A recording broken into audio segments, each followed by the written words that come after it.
Game face on, we locked in deep. Welcome to the grind, team no sleep. James talk stats, Montel bring heat. Heather on the mic, whole crew on beat.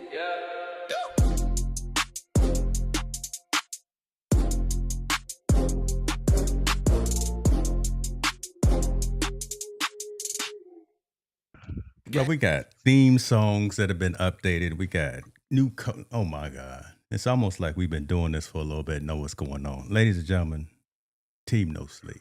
Look at, don't worry about me. Don't worry, but look at them two over there to my left, your right. What it do, y'all ready? What's today? Mid-March? Yes, sir. Okay. We're ready. We was already talking March Madness. I'm not sure why HC was talking about brackets, because there's no way in the world that I could even think about keeping a bracket that's going to be anything that's not busted. Yeah. Man, can't do it. Yeah, I don't know. I'll do a bracket, but I'm not quite sure how the good is gonna come out. You want to do a gentleman's bet on it, So Heather, what we'll Absolutely, do, man. we'll like bet like a case of Coke or something, Coca-Cola, Pepsi. Let me let me get the wording right. Yeah, here. I got it. We'll bet a beverage on it. That's what we'll do. We'll bet a Long Island or something, or old fashioned, something like that. Old fashioned. And my dad is in the building. There he is, right there. We official, ladies and gentlemen. So here we go. Ooh. Mr. Stark is there. He's working probably on the job. Appreciate you for being here. Look at it, Jensen, beautiful young lady. He must be on break or something and having a beverage too. Okay.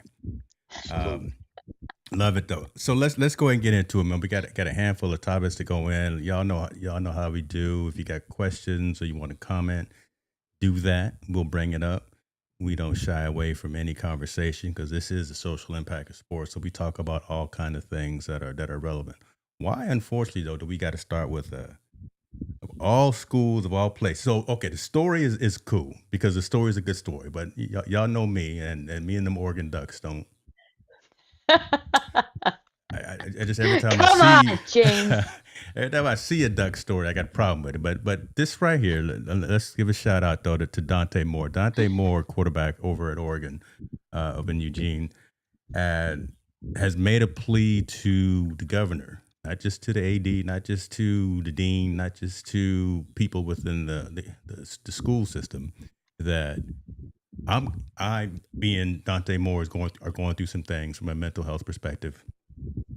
So I need you, governor of the state, to start looking more into how are we helping our athletes? How are we helping our youngsters? How are we helping folks that are in my age bracket, or really everyone in general? Since I've got a platform, since I've got kind of a name here in this state, we need to do a little bit more to have some mental health services within the state. I think that's a dope story, and I think that's really cool for someone, again, in his position to go to the Capitol and talk to the governor and say we need to do these kind of things. Your guys' thoughts on this? Because Monta, man, we talk about mental health with athletes and kids all the time, and this is who we want talking about. This is who we want bringing that raising that flag, or actually starting that conversation. We can do it too, but it's really good for someone, like I say, with a platform to actually go out there with the larger platform to actually make that statement as well. Your guys' thoughts? Yeah, I'll go first, and Heather, I'll let you chime in real quick. I think my take on it is great to be awareness, but I think we're starting to become beyond awareness. Start putting some dollars behind what they say. Dante Moore, great player, great athlete, has a big NIL. Put your money where your mouth is. If you want to be awareness about mental health and you want the governor to step up and do it, you need to do it as well with some of your NIL money. Why don't you donate a big portion of that to put awareness out? You have enough money now, I think, with your NIL or other NILs within that department to be able to put together a campaign to bring awareness. And let's not only just push it to the state of Oregon, push it to NCAA. Like, if this is something you really want to be passionate about and do, put what you have forth, and do those things. So let me ask, when you with that statement, and with Heather, before you go on, do you think this is kind of that jumping off for against someone at a well-known, well-respected, winning program that goes out there and actually makes this statement, hey, Mr. and Mrs. Governor, state legislator, that kind of thing, I'm coming to y'all to raise awareness Do you think someone like a Texas? Do you think someone like California? Someone like Michigan? Do you think other locations as well will see this and be like, we want this is something that we want to be involved in as well. We want to champion this as well in our programs. Well, I would hope so. I would really hope so. But how many times have we seen mayors stand up on podiums and talk about how we're going to address mental health and homelessness and give help and all these other funds that are there to provide help for mental health, and then we don't see anything. There's no action taken. So when someone like this does it, kudos. I'm absolutely applauding the man stepping up, approaching the governor. But you got to be the first person to take that course of action if you're going to say something. Ooh. If you want to do something, say something, you got to be the first, especially when you're in a position to do it. Everyday people don't have the financials to do it and do those things. They don't have that platform. Him as a quarterback at Oregon, I'm sure he's getting a pretty hefty NIL deal, in the hundreds of thousands at minimum, right? Well, once you put your $25,000 up right up the front and say, I want to see this put forth to put together a campaign. Because I think when you do that and you show you're putting your own money and you're in action, I think you're going to get a whole bunch of traction now of people saying, you know what, we want to get behind them and do it. But now when you just say it, it's starting to become a cliche, right? Everyone's talking mental health. When there's a shooting, there's mental health. Is that what when it there's an is? issue, there's a mental health. Yeah. When there's this, there's mental health. And I'm not saying people are not going through it. That's not my applause at all. But I'm saying if you're going to do that, you need to put up and step up. Do 10,000. Doesn't have to be a lot of money. It doesn't have to be all your money, but I think it should be a chunk of change to step forward and say, hey, I'm actually putting where my money, where my mouth is, and I want some action done. And here's the first contribution that I want to place, and let's rock and roll. I think when you do things like that, I think things will start to get traction on his behalf of his cause. Do it. Heather, before you chime in, I want to just show this right here because I'm quick on the research. So Dante has a valuation of roughly $3 million for NIL.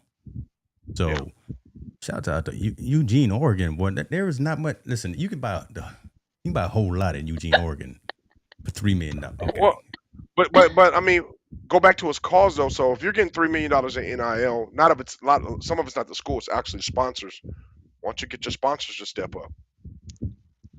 Yeah. Why the people that are giving you $3 million say, okay, don't give me $3 million, give me $2.8 million, and I want 200,000 spread out through all these causes. Yeah, like I said, if you're gonna talk it, put action forth for it. Like, don't just go to the governor because he's gonna have a platform to governor because he's the starting quarterback for Oregon. Yeah, he'll have a platform at some point to talk to him, either at a banquet or a function or something like that, and that's great. He's bringing awareness of it. Have no doubt about that. But you want to really be about what you talk about.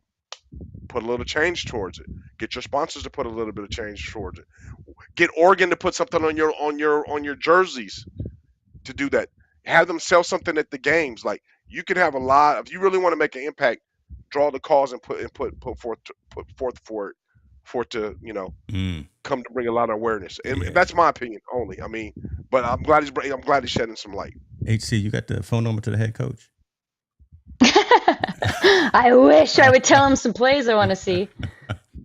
Your thoughts on this, because I brought this, or one of us brought this story up. It was either you or me, but then I wanted to pick at you just because you're a Duck fan, as opposed to, I'm gonna get you switched over to the Beavers before too long. But your thoughts on everything that we've talked about so far?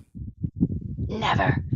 I hear what Montel is saying. I when you're going to say something, action is always a good follow-up. So I first want to commend him on his leadership on and off the field, because it's brave to admit vulnerability and that you're in depression, and to open up about being 18 years old and being in the spotlight and dealing with your mom having cancer. And that's a lot to open up to the world about, and to say that you were struggling, even as this elite athlete that many young students look up to, that he's struggling and he's just like me and you. So at me as a former athlete, I love seeing that stuff. So I commend him for that. I like that he wrote to the governor specifically addressing, I read some of the notes from the letter that was public, that he mentioned Montana had a telehealth organization called Charlie. Yeah, Charlie Health, something like that. And Montana, the organization offered to work in Oregon, and the governor said, or the governor's policies or the Oregon state policies were no, that you couldn't work there. And I think they were just trying to figure out why. It's probably complicated. Maybe it has to do with credentials. I don't know. It's beyond my purview. But I think he was trying to say something like this, a resource of a community hotline to pick up a phone and like, I'm depressed, I'm not feeling well. And he made the case that, 2% of young adults, the suicide is like 2% is the number 2 leading cause of death in Oregon, suicide. And so, so he was making that case to the governor, like, here are the stats. It's really high, that the suicide rate is high, adolescent depression is high, and there's nowhere to go with it. And if organizations next door in Montana are trying to help us out, let's maybe lift some regulations or subsidies or whatever that preventative measure is. So I think he was addressing some stuff, but again, yeah, throwing some money in or having some other ideas of action are good. He's starting somewhere, so I'll give him props for that. That's a huge thing right there. And shouts out to everyone. I love what Chris is saying. I'm just going to put it up there. He says, get rid of them jerseys. I'm with you. See, Chris Stone, that's my guy right there. So you know what? I'm going to send something in your Venmo in about an hour, brother. I appreciate you for that. Gretchen is saying her daughter lives in Eugene, ran track at Oregon, graduated, and now owns a company that provides live-in 24-hour care for young adults, males with mental health needs. Gretchen is the truth. Awesome. And her family is that's the kind of thing right there that we need. So I would like Gretchen's opinion on that. Then, like, okay, yeah, he wrote the letter, right? He said there's something similar in Montana. Obviously, it maybe can't be state funded. Which most of the stuff comes down to money. It has nothing to do with any of that stuff. The regulations, all that stuff, because this is all for a good cause. It comes down to money. If the quarterback Moore starts to throw some money behind it and get some of the sponsors to throw some money behind it, is it something possibly that could probably happen? Because a hotline, I think it would be obviously helpful, but also him being the face of this kind of mental health surge or preventative mental health or just a support mechanism. If he could put his face forward with money, with who his sponsors are as an NIL, I think the buy-in would jump in quick. Right? It's because it's a great cause. It's something that's for everybody. But I don't think it should be limited to athletes. I think it should be limited to high school athletes, young teens, everybody. Because athletes are, even though they do go through a lot of mental health issues, and depression and stuff, so does everybody else, especially now in these trying times right now with the economy and everything. So, big task to do. Yeah. But if you got enough money, no task cannot be done. We know that. Ask Jeff Bezos. He can get anything done he wants and what needs to be done.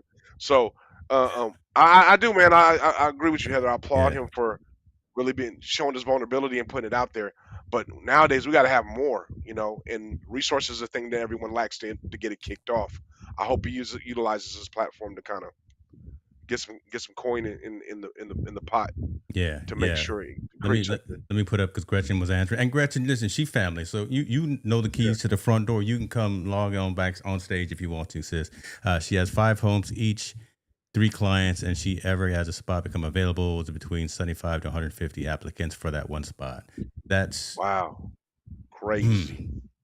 That's the word. Okay, that's crazy, right? I mean, it's refreshing that that's there. Wait, no pun intended though. No pun intended. I didn't mean it that way. Well, yeah, but that's why I'm. I didn't mean it that way. I mean, God, Lord, you're gonna get us kicked off the air. Lord have mercy. I didn't mean to say it that way. I mean, that's wild. Y'all pray for Montel. He over there. I was gonna say, you just sit down for me. It's like Ocho and Shay. It's unfortunate there's that many people that are looking for these resources, but it's fortunate that there's a place for them to go. Hopefully what's jumping off was, did I clean it up for you, brother? Did I? Yeah. I mean, I didn't mean to use that term. That's my only thing. Yeah. I just can't believe that number's that big. I really can't believe that number's that big. And see, you just said it.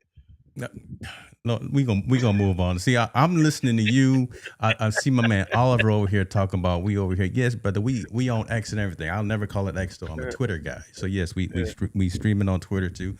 Ask your questions, man. It's all good. We appreciate you for being here. I see you coming in with all the questions, but don't spam us though, brother. I'm gonna put my moderators on you. It's all good though. What were you gonna say? I'm just saying, that's a big number. Yeah, that's a big number for people that are crying out for help, or crying out for help, needing needing the assistance to get themselves right. And I don't know why. It'd be a bigger question. Why would the governor say no? That part, like, you can use other words besides no. Like, let's look into it, let's investigate it, let's see if we can do something, but not saying no. And I don't, and even Oh, the whatever the legislation. Go ahead, Heather. I'm sorry. yeah, no, I just wanted to clarify. I didn't mean that the governor specifically said no to what he was requesting. It was just that whatever the policies of Oregon are, could be boards for all I know, is that they were saying this telehealth, Charlie Health organization could not operate in Oregon. And so I think QB was just making awareness out of it. But I don't know that the governor specifically even knew about it yet. Then let's point the finger at the state of Oregon and their legislation. Whoever says no, they need to correct that. That maybe you can't help Charlie, but you could have said, you know what, let's do Charles and create a parent company that can do the same thing you know what I mean? No is not the Yeah, answer to something like this. So I would hope someone would investigate and revisit it. And again, throw some money behind it. I think if you throw money behind it, the machine will start moving.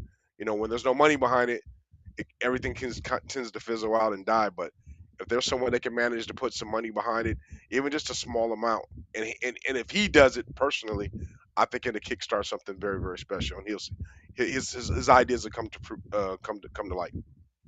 Let me piggyback this into the next topic, because I think there's some synergies actually between this first one, another topic, and then one as well. And y'all keep chiming in with the comments and everything, and we will definitely address them. Last week, Montel, we were going to talk, or 2 weeks ago, we were going to talk about the NIL being tax exempt. And so the Mississippi Senate just killed that fact of having NIL tax exempt. Is that a hindrance to, and I'm just thinking out loud, talking off the top of the dome, y'all correct me if I'm wrong, I don't know all the answers. Is that a hindrance maybe to having some of that $3 million from Dante's NIL valuation going? Would that stop him? Right? I know this is in Mississippi and he's in Oregon, but does that deter an athlete from saying, I don't get a tax incentive now for helping people? I just want to spur the conversation. I just don't know really. Oh, You know what I mean? Yeah. If I had an incentive from the tax code, I would do more. But now that I don't, I obviously want to take care of myself, make sure my family has the house and has all that stuff. I just want to spur a conversation here. Well, I think Mississippi, Ole Miss, Mississippi State, and the Southern way you saying it, I already know how you Southern Mississippi was trying. No, they were trying to use that tax exempt to lure recruits in the SEC. Let's just keep it real. They wanted to be able to, hey, don't go to Alabama because they're going to tax you. Come over here, 2 states over, and we'll be able to pay your money. You'll get to keep more of your money. It was a ploy to do that. I'm glad it didn't work. It shouldn't work because it's not fair to a lot of the schools. That was just a luring tool for recruiting for basically for those 2 big schools. It wasn't even for nobody else. Now, for people that don't understand the NIL and how it works, especially when it comes to taxes, for every game you play in out of state, you get taxed in that state for that game. Yes. So there's taxes. So if you play 10 games out of state, you're going to get taxed. You're going to get a W-2 from 10 different states because they're going to tax you for it. You owe them. You're now an employee. We knew about this from an NFL perspective, right? Every time time your Niners would go to somewhere else, Christian getting that check, or he, it's coming out of his check. So I made it plain for you right there, right? I made it hit home for Heather right there. Yeah. So I thought Mississippi was trying to make it say, hey, the NIL money doesn't count. You shouldn't have to. We don't. You come here, you get to keep more of your money. That's basically what it was saying. And I'm glad it didn't go through because only the big boys would benefit from it, right? Okay. Ole Miss, Mississippi State. Nobody else would benefit from it. Well, really. Maybe I think Southern Miss. maybe Arkansas. No, they're not Mississippi. It'll just been for the state of Mississippi only. So I thought Arkansas was on the tax. No. Are they on the tax what? Hold on. On the tax not exempt. on this one. They might. I don't. Are they state tax exempt for NIL, okay. or are they just? Yeah, I thought so. Because I don't think so. Maybe we can look it up. But I mean, I know. That's so what like Texas doesn't have a state tax, right? Texas doesn't have a state tax. That's why people move there. But if Texas goes out and plays in California, they're going to get taxed California dollars. I believe if they go any other state, they're going to get taxed that state dollars. So, oh yeah. Oh, so like the Jock tax, like California is like yeah, the worst. yes, exactly. So like yes. what we learned from Seattle Seahawks, like Sam Darnold is like owes money after playing in because he was in California for like 8 days. So you're charged every day that even if you're sleeping, even if you're training, you're charged that duty tax, that Jock tax. And so if he got a bonus of $173 or $176,000, whatever it was, but then he owes like $240,000, almost $250,000. So that bonus that he won from the Super Bowl is out just because the Jock tax of California. Yep. So there's a good case to be made that California is not a great spot to. Sorry, SoFi next year. Yeah, and that will be the last time they host it in California until something gets fixed. I guarantee it. Yes. They're not going to play the Super Bowl here no more. Yeah. Just due to that fact. Go ahead, James. So let me answer that question because it's actually confusing with Arkansas. So in Arkansas, NIL income paid directly by universities, including revenue sharing, is exempt from state income tax.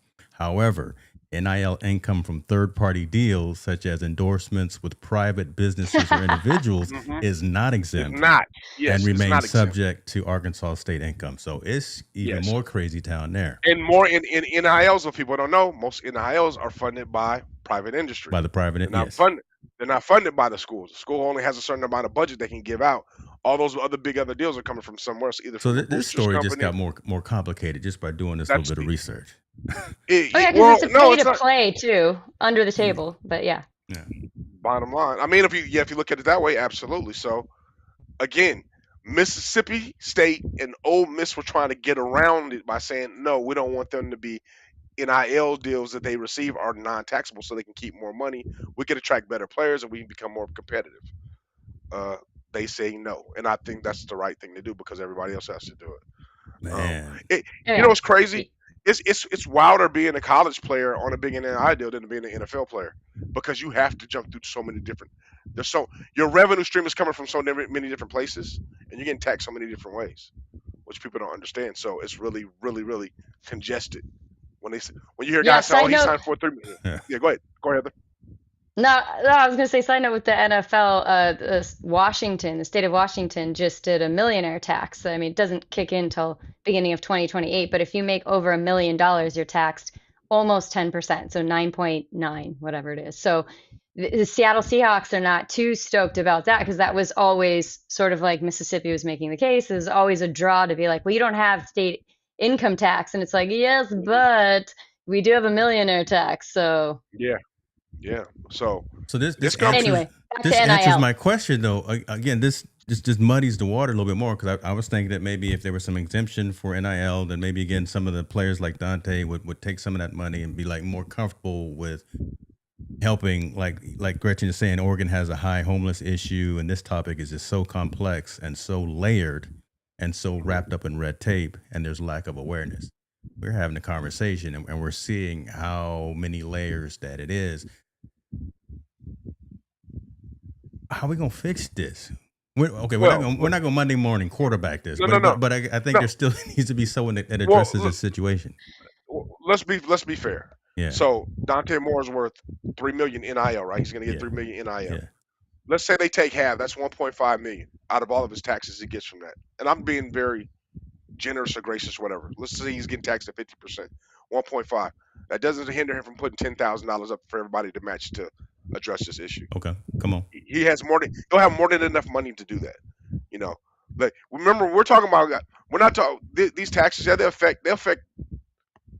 If we were making that money, common folk, if it's attacking my $50,000, $60,000, $70,000 a year, I'm making whole different ball game. Yeah. Remember, we're dealing with guys that are making millions and millions of dollars. And now at even the college level. So the taxes are complicated and it's mixed up, but they already know what their bottom line is going to be, right? The bottom line is at the end of the day, I'm going to receive this much after everything is removed. And I can forecast that out over 3 or 4 years. Mm-hmm. Hey, I'm supposed to get $4 million. My 4 years being here, at the end of the day, I'm going to get $2 million. That's not chump change. You can do a lot and help a lot of people with $2 million.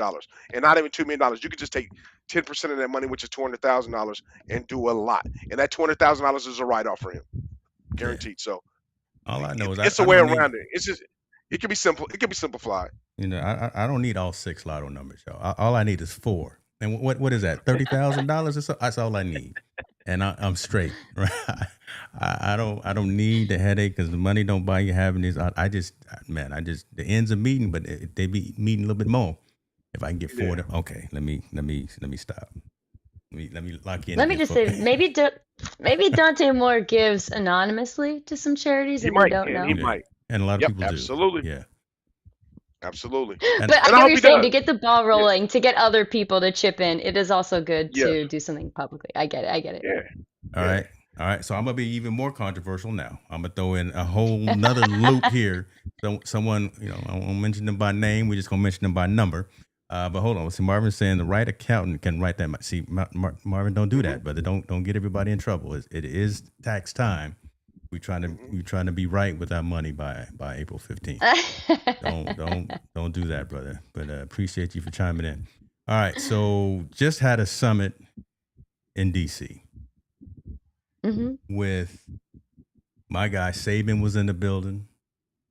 A lot of big folks were in there. Who was our guy from? Condoleezza Rice, our best friend from Super Bowl breakfast. There we go. That's what I was thinking. So Condoleezza Rice was in the building. Our boy Urban Meyer was in there. Hopefully he was staying out of the bars. But inside jokes Fox for everybody Sports knows was what's there. going on. ESPN was there. So the deal is, folks, and again, this is right in line with this conversation. 47 had a meeting with a lot of sports athletes, dignitaries, executives. Keynote that there were no college athletes that showed up. That was mentioned in the story. But they're trying to address and meet the conversation around NIL, around transgenders in athletics, things of that. Trying to fix all of these challenges that are happening with athletics.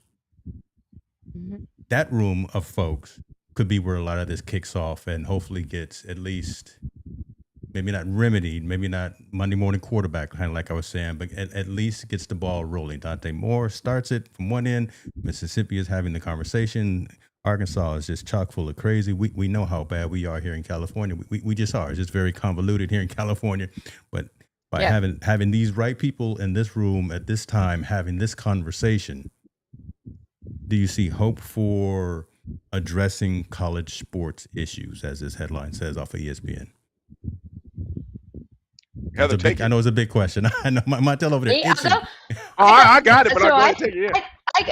I thought this roundtable meeting was fantastic. I watched a bunch of it. I loved Marco Rubio's talk on it's pure chaos out there, and we need to have some guardrails, and we need to fix it quick, make it even across the board. One rule applies for everyone, so Mississippi's not doing their own thing, or Arkansas, or whatever, but that it's one rule for everyone. I love Nick Saban coming in there talking about the players and getting back to education. We've lost sight of what it means to go to college and learn and get an education while you're there and prepare students for later in life. I loved that.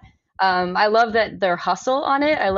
There's so much going on in the world right now, and yet they're prioritizing. All these guys have so much going on in their own world, and yet they made the time to meet, sit down, and figure this out, because it is devastating to universities on so many levels, and it trickles down to cutting funding from other sports, women's sports.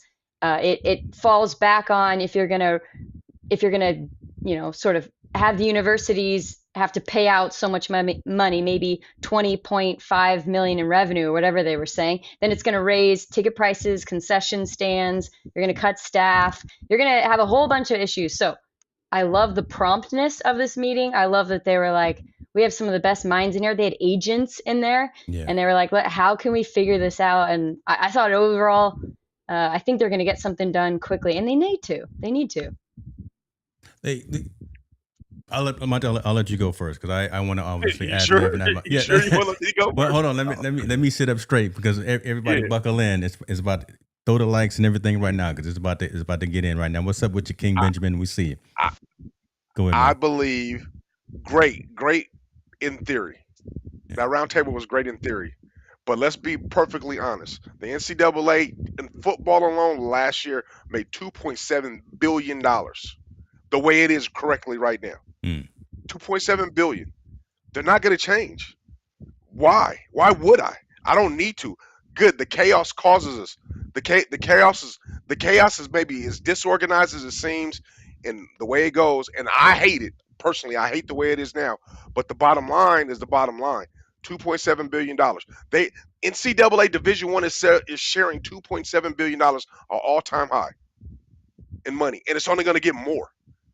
The national game was sold out with the minimum tickets was $10,000, and you had to buy 4 just to get the $10,000 price. We were looking. We almost had. We was thinking about going, and then we looked and saw that, and we was like, "Oh no, we're not."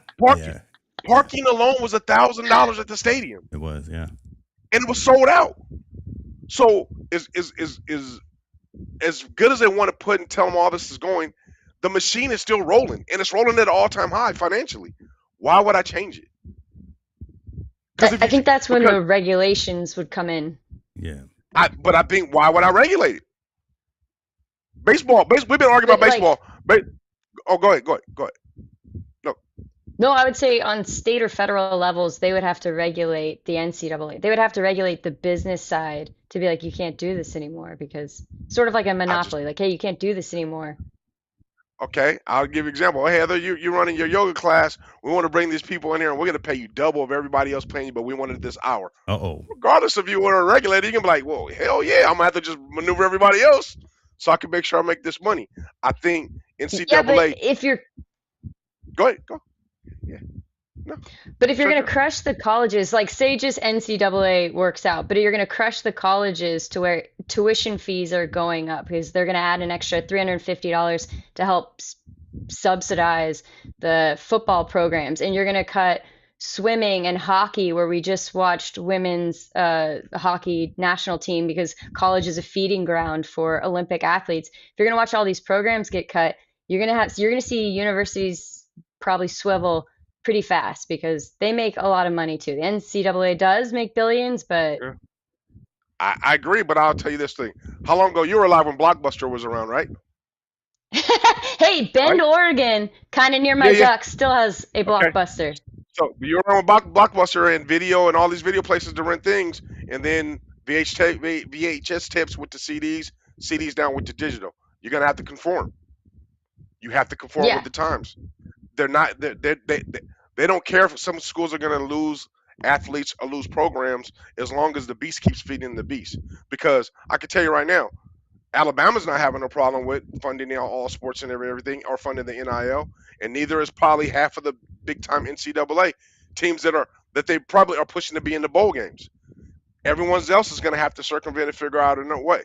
I have an idea how they should do it, but the way it's currently stated is right now, NCAA has no plan in changing it. They're not going to change it. Yeah, but they're going to have to change a lot of things all at once. So it's not just one variable. They're going to have to change the portal. They're going to have to change how you can jump around between teams. They're going to have to do a bunch of stuff really quickly all at once. You guys tell me why. Why do I have to change it? See, I think... No. Before you answer my question. Why do we have to change it? Why do we have to change it? My answer is in this part right here. Because... I am not going to speak for anyone else. I'm not going to speak for UHC, but I think I'm coming at it from a whole different perspective. Montel, you coming from the business side, and the business side makes sense, right? You call it the machine, you call it the monster. It's running, and everyone is fat, dumb, and happy right now. However, again, when we start talking about these college athletes, you know me, man. I go in for the sob story and for the story and everything. There should be more attention paid to the athlete to the student part of the athlete. And there should be more attention paid to other aspects besides just the game and besides just the money piece. That's me being glass half full and being, rose-colored glasses. But I understand the business piece, and I understand where you're coming from. So that's my answer to your question. But I'm saying even before when this all even happened, it was like that. It was the same way.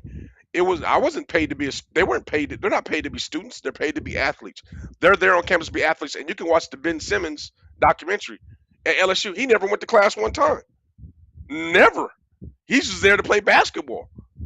And I'm sure he's not the only one on other campuses. They're the same way. That part hasn't changed. Some athletes are just there to play that sport to get themselves out to the next level. And I agree with you. There should be an emphasis on more student, but guess what? They're not going to argue when this one player is bringing in 300,000 fans. His jersey's selling out everywhere he goes, and he's selling out every house where he goes and he's playing college football. He's drawing so much money to the university. I don't care if he goes to class. They don't.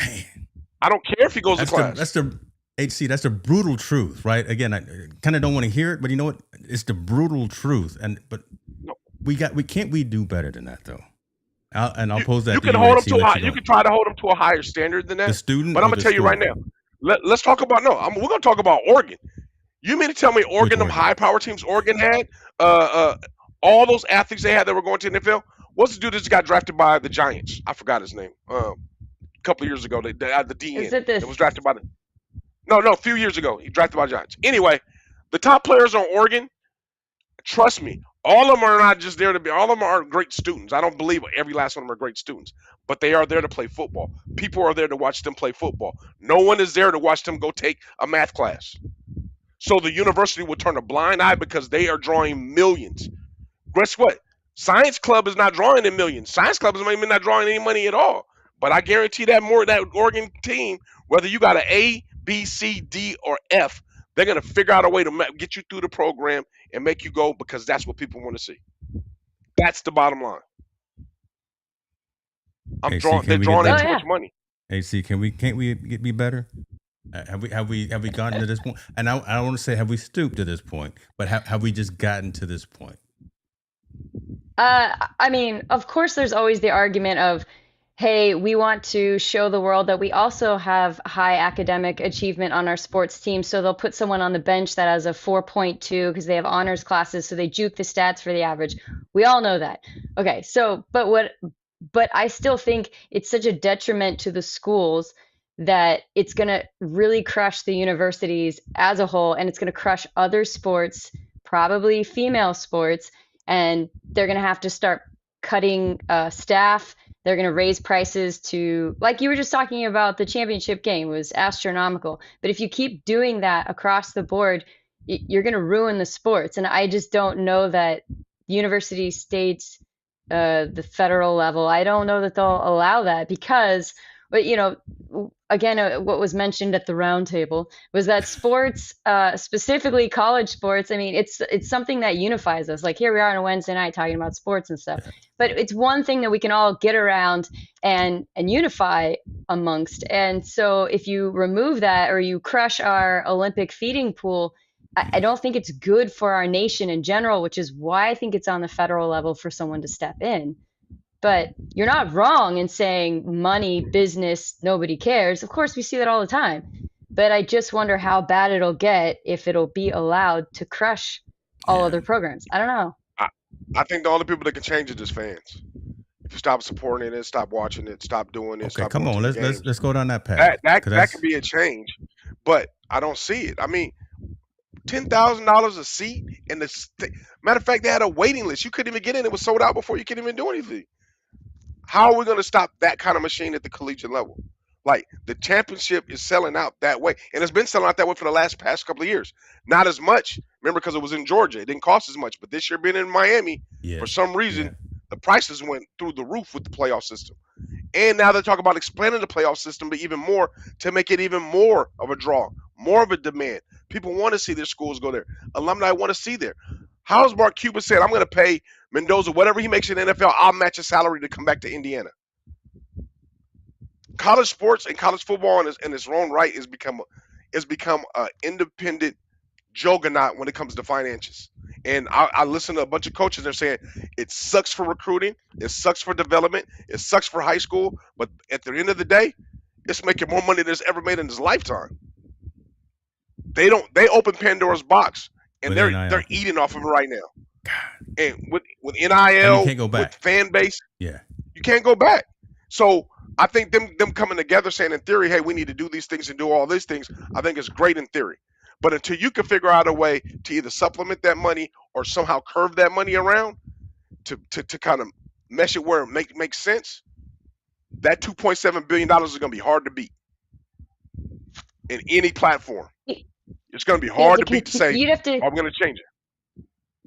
You have to commit to transparency. You have to commit to everybody being on the same playing field. You have to, there's a lot of stuff you'd have to commit to. And just, I think one of the guys there, I can't think of his name, but I think he said 2 years. Let's just give it 2 years and see what happens. Like, but if they were committed to that, why do we have a Power Four unless it's Division One? It shouldn't be a Power Four. Why are all the exclusive schools all in just 4 divisions, and then everybody else is left to kind of figure it out? So they don't care. In my mindset, they don't care about equality or having transparency. I want to be the biggest dog on the block, and I want to sustain that. Nick Saban did it for years. I'm the biggest dog on the block. No one's gonna beat me. Where I coach at is the epitome of college football. And the fact of the matter that he says he didn't pay players, he did. They all paid players. The whole SEC been playing players under the table for years, and it's been documented and known. So how are you gonna say now all of a sudden I don't want to give them I think the part where they lose it is one is transparent. We can see how much money they're making, and now for the first time in college sports, players have more control than the coaches. I can leave if I don't like you.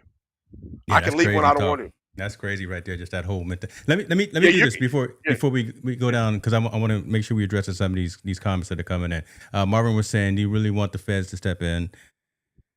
Don't know. But we need somebody to step in. I don't know who it should be, but somebody. And again, maybe the folks that are at that round table were the right folks. Shouts out to Condoleezza Rice, man, because she's the truth. And hey, we broke bread with her, so she is a good person to be in that room. My guy Tony Davis is saying, same with professional sports fans. You just stop paying the owners. It's ridiculous to go to a game because Indiana made at least 70 to 100 million last year. We have more power than everybody, the fans, yes. Which is interesting, right? So again, stop buying the merch, stop buying the Cokes and the hot dogs, stop even just going to the thing, stop getting the league pass, and see what happens. But are we going to really do that? No, we're not. We're not. We just don't. We haven't even hit this whole branch of the tree right here. Tony's saying, we've talked about the Power 5, Power 1, all that. Haven't even talked about HBCUs. Right? We haven't even gone up this. They're not a part of that kind of conversation. Let's just be real. They're not a part of that conversation. Which is an unfortunate thing, right? Which is a whole nother conversation. I doubt if anyone from Grambling, I doubt if anyone from any of those schools was in that room. No, and they won't be in that room. That's and the reason why it doesn't control a big enough of the market share. I mean, at this point, we're talking about those guys are talking about money. That's all it boils down to, money. Power 4 has more money and controls of all the football. When Power 4 wants to divest from the NCAA and say we want to be our own governing body, we're still not going to stop watching it and ain't care less about NCAA. They can do what they want to do because they make the rules anyway as it is right now. They're fine. Fans are the only one that's going to be able to stop this. No one else. Not Mr. President 47, not Nick Saban, the GOAT of college football. They can't stop it. Players have too much control right now, and you can't open it up because if you try to put a frame around it right now, you're going to lose a lot more than you bargained for because they'll strike. They'll threaten just like the WNBA just did. And there's no way you're going to miss out on a season of 2.7 million of college students say we're not going to play if you're not going to pay us what we were getting paid before. They messed up. Now you got it. The framework around it is like, if the fans ain't buying if the fans ain't coming to the game, guess what? Star receiver, hey, we can't pay you 1.5 million. We can't do it no more because they're not even coming to the stands. And if the fans start to say, we want you to demand and make more structure about it, we want you to implement a cap. We want you to do these things. Then you'll get some traction. But until fanatic fans, go ahead, Keller. You're also going to get you already are having a lot of angry alumni donors who are like, yeah, I'll donate to Montel because, you want to give him a little, money for his NIL, and then you leave the school and then you're gone. And then that money is like, what? That's next for whoever else. I mean, a lot of donors are angry because the money then could have gone to someone else at the school, but you put it into someone, Montel, and then you leave the school. And so then they're like, alum is like, so you actually have a lot of people that are already angry who have money that are like, yeah, I don't want to do this anymore. So you actually might lose a lot of alumni support and donor support. And I think once they start losing that, I think that's when the prices and the regulations and the rules will start to come down, when there's enough of them. But right now, that one donor saying, hey, Montel, I don't like you. Guess what? The school I went to loves me because they just paid me the money as well. So it's a tit for tat. We're talking about individual silos that are unhappy. I think as a whole of college football, If fans start to protest and fans stop not being the one to be a part of it and fans stop spending money, then I think correction will come. Until then, it's just like the NFL.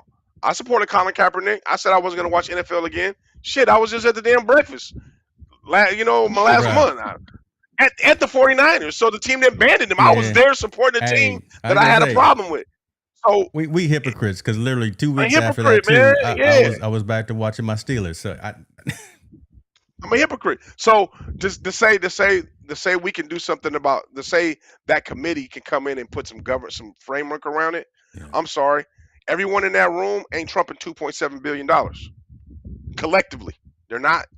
So with that being said, this is where it's gonna stay until we can figure an amicable and a cohesive way to make it happen.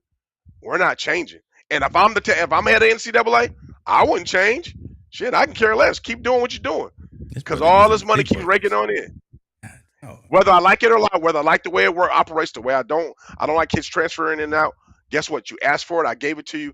This is what you got, and this is what we're getting in return for it. Ooh, can we start calling them players and not students? Stop giving them a student degree. Just make it a player degree. They professional athletes now. Hey, they're not paid to be students. They're paid to be athletes. They don't pay to go. They're not getting paid to go to class. They're getting paid to be on the field. I did not think that this topic would. Let me check my blood pressure, because this is no, great. man. I mean, the conversation is we've been great. talking about this forever, though. Yeah, we've been talking about this forever. So here's the thing: we've been talking about this forever. Now some things are happening, and something's coming to fruition. We don't know what it is. We don't know how good it's going to be. But yeah, we've been talking about this for a number of years. Just the fact that someone needs to get in a room and have a conversation. Hopefully some of this stuff gets worked out. We know the world spins because of the green. We know that, and it's going to be hard to slow that race, that horse down, right? So, but something has to be done on all levels and all aspects. I bring up that meeting as well because I know we've talked about before, different leagues for different types of athletes. So, the transgender athletes and things of that nature. I know that was part of that discussion, and that needs to be dealt with appropriately, respectfully, in all kind of aspects. I want to hear some more conversation about that. I want to hear more conversations about equity from a pay perspective. We're going to get into that WNBA conversation here right now as well. But man, at least folks aren't just sitting on their hands. We're going to move on to the next topic, but just the fact that at least folks are finally having a conversation. It's going to get heated. And listen, we just here amongst ourselves and amongst the community having a conversation, and I'm gonna get blown up here later tonight with comments and questions as well. But either one, y'all was good and y'all had a good conversation, or I'm gonna get some dislikes in the in the comments. I'm sure they'll like it. You know what I'm saying? Let me see. Let me do this one right here. So money is just made up. The world spins without it. There are like 3 trans athletes. No, there's a couple of more, but appreciate you. Nothing comment. But that's definitely glad you're here. Let's move on to what I alluded to just now. Unless y'all still want to keep going, because y'all was going. No, we're good. We move. Ooh, yeah. Give me another drink or something here. Again, I'm just drinking coffee now. Okay. Appreciate you, Tony, man. Thank you, brother, for being here as well. Come on over to YouTube, man. You're over on Facebook. Listen, the only reason, Tony, I stream on Facebook is because of my mom. She hadn't figured out YouTube yet. So just come on over here. Aww. You know what I'm saying? to where we get the numbers for. So, okay. WNBA finally did something to where these ladies are getting their just dessert. There needs to be more. I even want more. And it's only hot off the plate, right? I mean, it's only been agreed upon as of today. The starting salary has gone from $60,000 to, I believe, something like almost $300,000. Mm-hmm. The league has finally met them where they are from a compensation perspective. The collective bargaining agreement seems to be a success. I don't know if the commissioner, if she's still going to be around, because that got heated as well. But listen, we've had this conversation already talking about this piece right here. WNBA is the WNBA because of this individual right now. Yeah, she's the draw. So HC, me and Montel know more WNBA players' names than we do college athletes, even NBA players' names. Why? Because No, with, not NBA, not Yeah, NBA. Don't put me in that category. I know more NBA. I know more college. I know more female NBA players, WNBA players, than I know men's college basketball. all right, there we okay. Put it there. Make it plain. There you go. Correct my statement. Yeah. But again, it's because of these.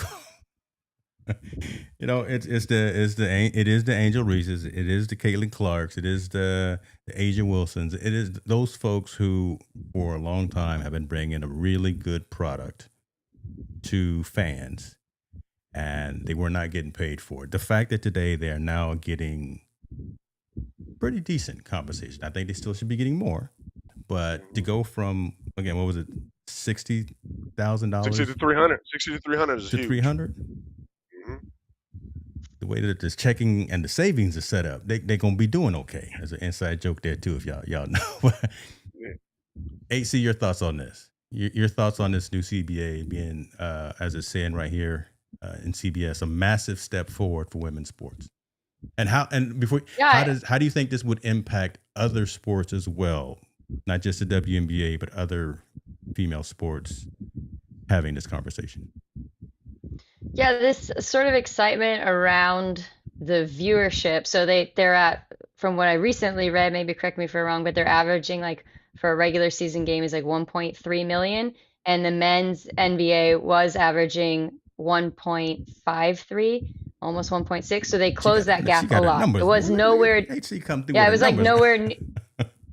It was like nowhere near that for the WNBA, which is probably why they weren't making what they're making. But if they're going to close the gap and they're going to bring in some serious, respectable numbers, then they need to get a respectable paycheck. So it just reminded me this hype of like the 1999, that women's FIFA World Cup soccer team, where they were amazing. And everybody remembers, you know, Brandi Chastain and Mia Hamm. And it brought in this influx of like, hey, we can get behind this. We can get behind women in sports. And then that ended up being a catalyst for other young girls like Christian Press and Morgan. Why am I drawing a blank on her name? Anyway, the forward, who then were inspired and grew up and now are on the women's team. So you inspire a lot of young girls. The WNBA teams right now are inspiring a lot of young girls.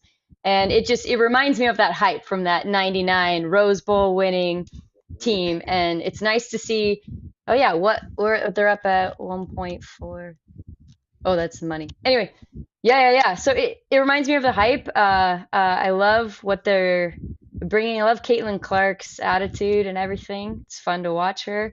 It makes me kind of sad. I start thinking about what Gigi Bryant's, what she could have been, Kobe Bryant's daughter. I feel like she could have been a powerhouse that could have brought in a lot of people. And it, you know, it's just January. It just makes me think of like people like that could have had a massive impact too. But that's okay. But here we are, and we're onto a good stream. It's exciting to see. Definitely. So as we keep going down this, I want to bring this up. Reggie on the rocks. What's going on with you? Appreciate you, man. He says, help me understand Just Desserts. Where does the WNBA money come from? Honest question. How do they establish a reasonable salary regardless of talent, effort, and where does that money come from?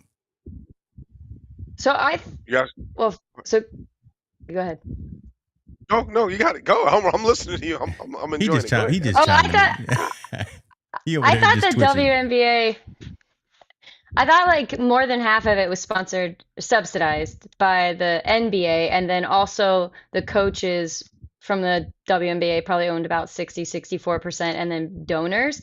And then I thought from that they sort of divide up the revenue. But now that since they're bringing in big numbers and they're going to be on at like Sunday night, then they should start seeing a lot more money kickback revenue from the networks if NBC or CBS is running ESPN.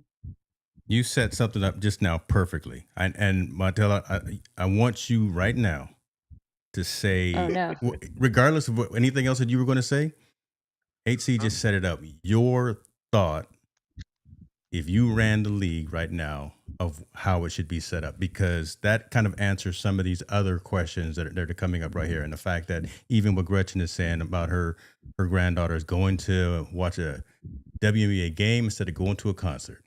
And Reggie's asking about the money. Where did they get the money from? You and I have had this conversation before. Let's bring HC up to snuff on what you've always. Oh yeah, so I've always thought the format for the WNBA. I thought first of all, every NBA team should have a WNBA team, and I always thought the WNBA team should be the preset before the men's NBA. They should play somewhere throughout the season where they play half the games. That way, one, they can piggyback off each other for marketing, right? You have the females team playing before, and then the men's team, just like high school, JV, and varsity. But now you have these two things, so now you have fans that are intertwined. You have TV revenue would double because you can show doubleheader games. Fans would be able to enjoy more. You know, the women's game starts at 5:30, men's game starts at 7:30. You kind of have this trickle effect, and then you have this big onslaught of everybody buying into that's the league. You know, WNBA. You know, you're gonna play the Atlanta Hawks and the Atlanta Pigeons, whatever their name is. You know what I'm saying? Whatever when they're coming to play, and they travel together and they kind of do these things, and they get to share the spotlight. You know, share the spotlight of the top players, and I think it would be easier for the way the TV revenue is set up.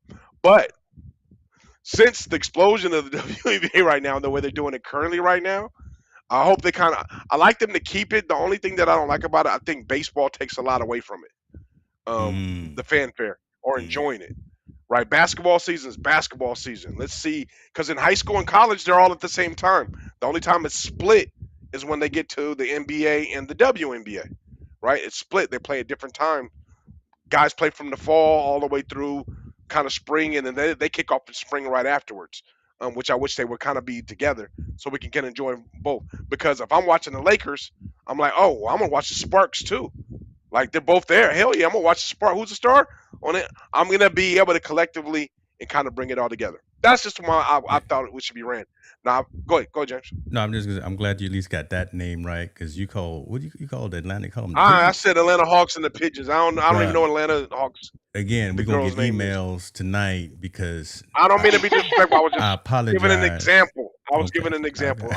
But I think the WNBA. I mean, my thought on the whole story. I think it's long. It's been years overdue. Before Caitlin Clark was coming, I used to talked about James with WNBA before even Caitlin Clark came into the scene, and they were putting on a really good product then. The fact that she was able to kind of put them over the bubble with her status from college and transitioning over to the pros has been great. I think this is a smart move by the WNBA before these other leagues start to kind of merge and get some, because that other league that they were just playing in was great, getting some traction. Unrivaled. Unrivaled was getting a lot of traction, and they were making some pretty good money in Rival.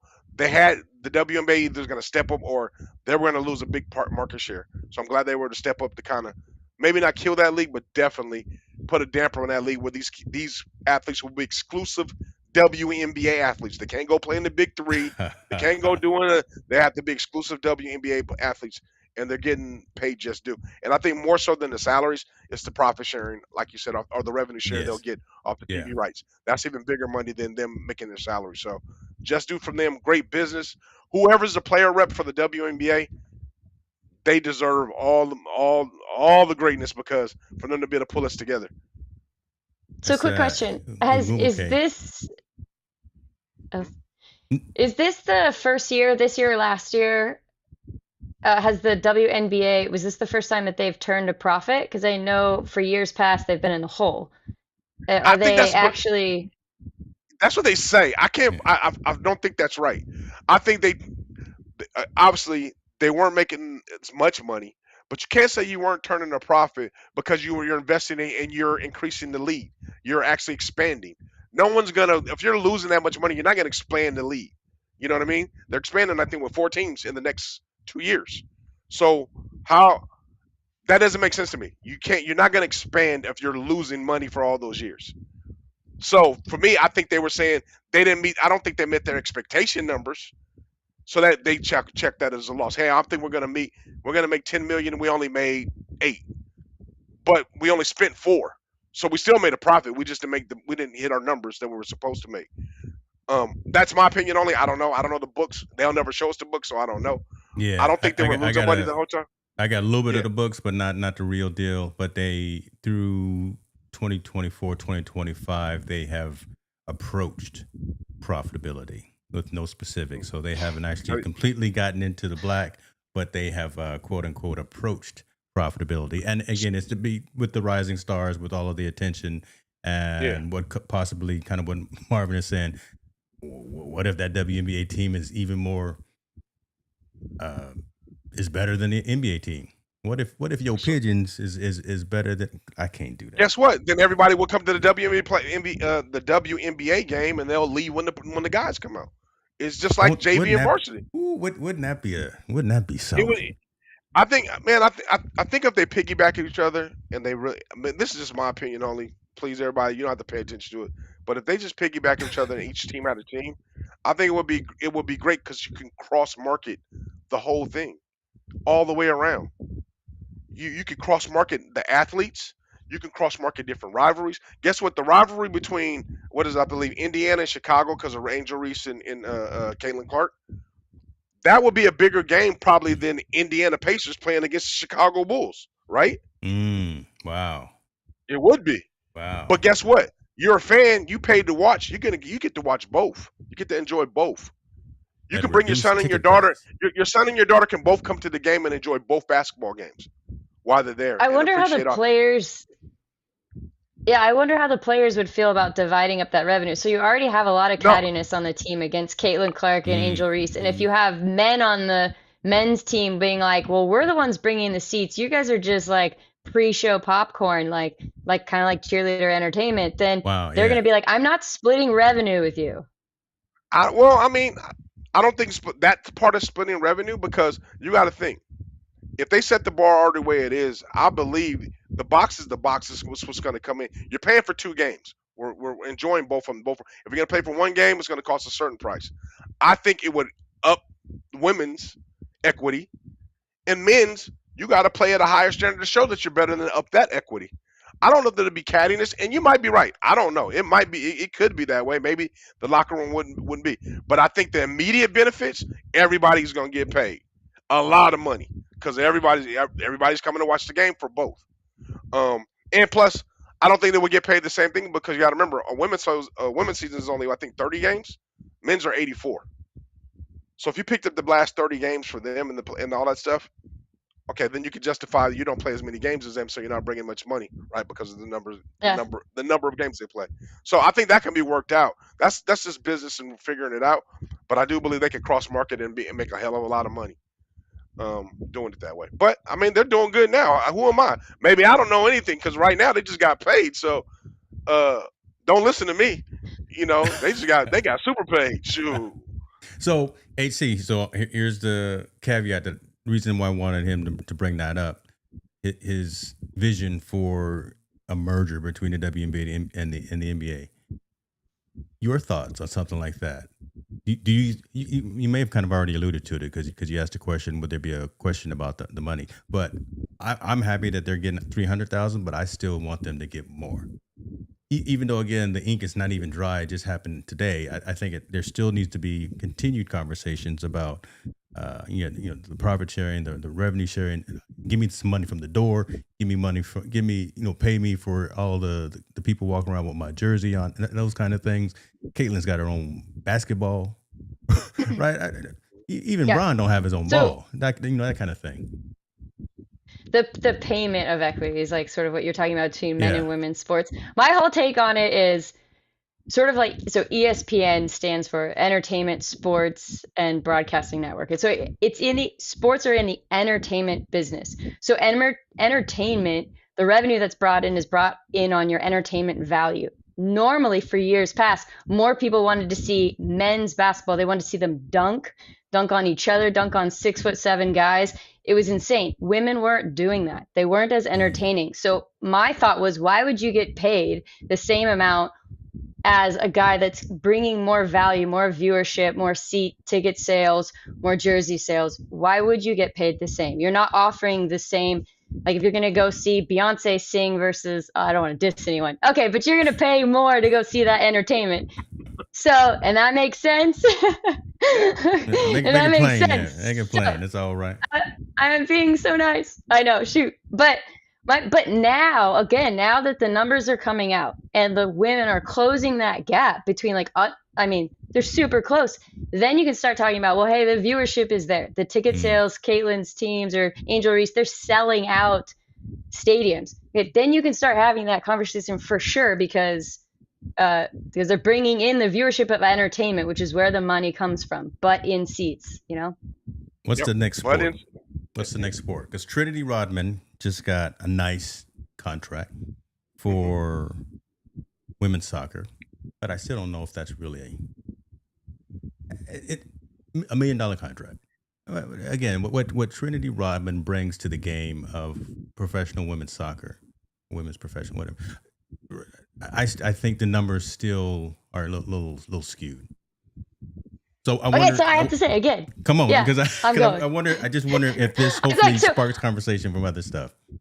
I mean, I love soccer. I grew up playing soccer. I played 4 years varsity. I had soccer scholarship offers. I turned them all down. I played in the Olympic development program.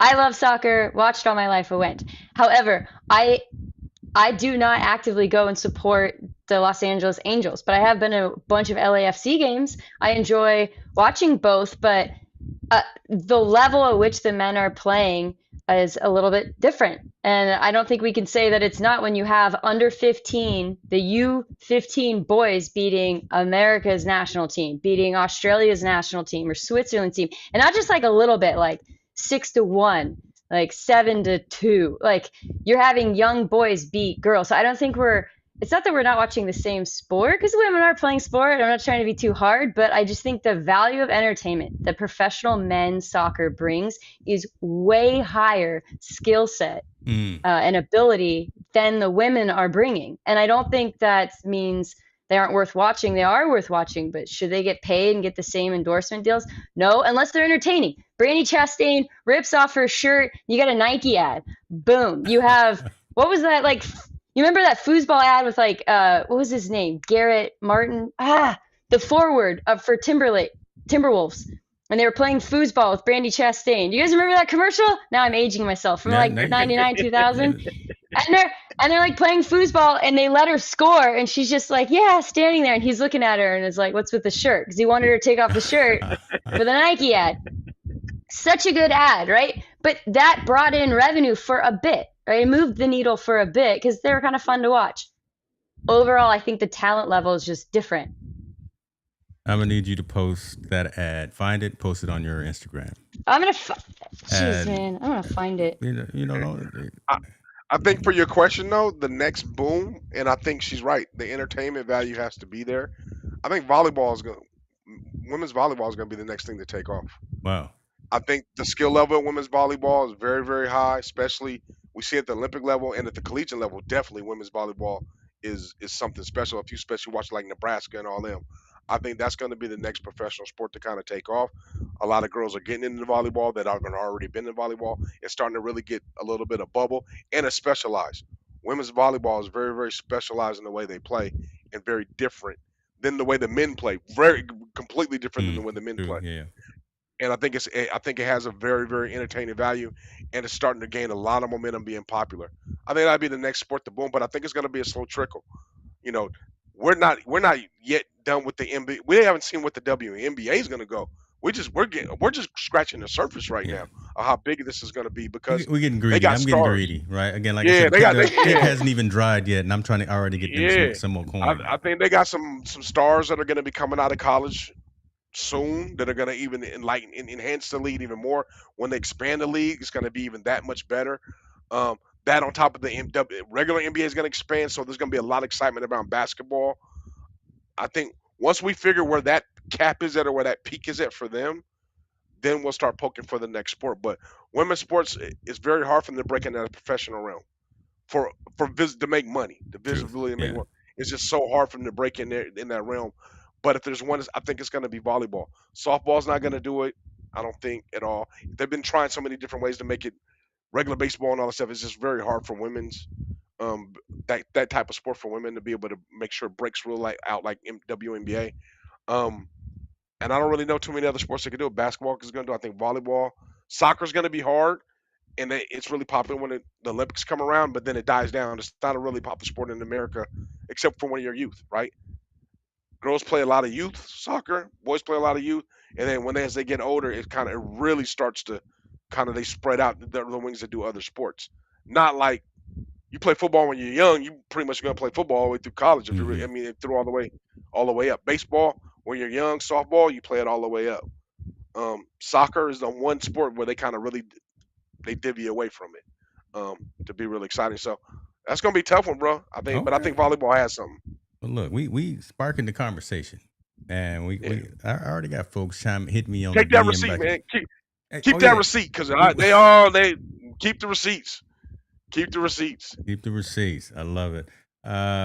What y'all got? Because that's all I had. Again, I want to be cognizant of time. I smell something back here cooking, so Lord, I know that's slightly unprofessional, but it may be time to go eat before I go hit the gym. Just letting y'all know that. HC, what you got? I might have to say goodnight to my minions. Yes, definitely. That's most important. That's most important. We did what we had to do. We got proper internet coming from your side, which is dope. So this is what we look like, folks. This is the squad. So shouts out to the fresh new team, no sleep. Yeah. What's today? Every Wednesday night. Wednesday. Yeah, Wednesday, man. Come on. He's hungry. He's hungry. I got to focus. I got to stay locked in. Wednesday night, 6:30 p.m. This is what we talk about, the social impact of sport. Join us, talk about us, spread the word, spread the news. If you think we are getting too deep in some conversations, too bad, because that's what we do. We rise above the noise and we get very deep because nobody else is. We have those hard conversations. HC, if you don't have nothing else, Montel, go ahead and take us home. Yeah. So everybody, please, pray for our people in the military overseas as we're going through these issues and this crisis and this situation. Wish everybody come back safe, and for those that haven't, our prayers are with you and your families. I know it's tough. Everyone, please check up on everyone in your family, make sure they're okay and they're all right. Especially here on the West Coast, we're going through this heat wave. Got older folks in your family, check up on them, make sure they're good, because you never know what's going to happen. And then again, man, please get comfortable having the comfortable conversations, because that's how we learn. That's cool. You know what? I pause real quick because you know what? That's where I take I do the marker right there for the end of the show. But I want to bring up these last few comments that are coming in. Look at Marvin. See, Art Outlet shouts out to you for keeping us in your prayer. Jesus died on the cross for our sins, and whosoever believeth shall not perish but have everlasting. We about to open up the doors of the church. Yeah, church after and bring ye tithes and offerings to. Okay, let me stop right there. Gretchen's talking about crew. Listen, I know folks that have done crew, and that's brutal. Shouts out to them folks right there that are doing those things. Tall boy over there, he on the other side of the planet. So we got folks joining us. I don't know where he is. He in Thailand. He in I don't know, Madagascar. Wakanda. Wakanda, right? So shouts out to you for being here. Bring that vibranium right back. But yeah, bring some of that back. But then Marvin says, there it is right there. Great upgrade with HC in the building. So that's again what I've been hearing quite a lot of. So appreciate you for chiming in. Appreciate everybody being here. We will be here. The doors of the church are now closed. See, now he gonna call me in like 10 minutes and try to figure out who in the world you are, trying to get that IG account. That's all good, man. Appreciate y'all. We out, y'all. Yeah. Team no sleep, we up all night. Montel and James keep the convo tight. Sports and culture where they collide. Tune in, lock in, let's take that ride. To Mike, to King, no snooze allowed. From the court to the block, we speak it loud. Social impact where the game align. Crossovers and causes intertwined. We the voice from the streets to arenas. Breaking down plays from LeBron to Serena. Whistle blow and the world reacts. Sports and the struggle, the cold hard facts. Team no sleep, we talking real deep. Hip hop sports, no counting sheet. No the field to the booth, we tell the truth. Team no sleep, we bring